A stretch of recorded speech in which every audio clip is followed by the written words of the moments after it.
د افغانستان د کورنیو چارو وزارت وایي له دې وروسته به امنیتي ځواکونه د رینجر پر ځای نوي وسایط کاروي. د وزارت ویان عبدالمتین قانع وایي د مشرتابه ناستې له پریکړې وروسته دا ګام د هغو وسایطو د کارونې لپاره اخیستل شوی چې د هیواد له جغرافیې او امنیتي اړتیاو سره ښه برابر وي.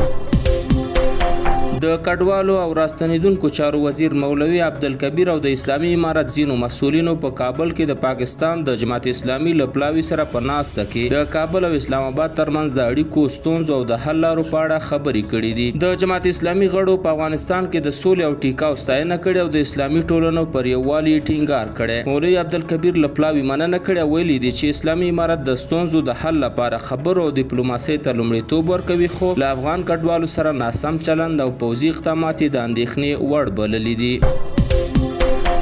د کډوالو چارو د ملګرو ملتونو عالی کمشنري وایي چې د 2015 کال له پیل راهیسې 2 میلیون افغان کډوال له ایران او پاکستان څخه هیواد ته ستانه شوي دي. په ورته وخت کې د کمشنري له ګاونډیو هیوادونو غوښتي چې د افغان کډوالو د ستنولو په برخه کې له احتیاط څخه کار واخلي، ځکه که وضعیت همداسې دوام وکړي نو کړکېچ به لا پسې ژور شي.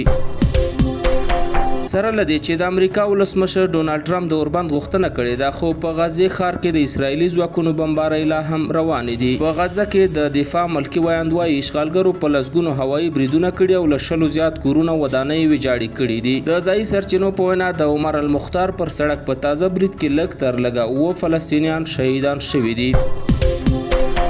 د یمن د انصار الله مشر سید عبدالمالک بدرالدین حوثي خبرداری ورکړه چې د اسلامي نړۍ چوپتیا او بې پروایي د غزې د اوسني وضعیت په اړه خطرناکې پایلې لرلی شي.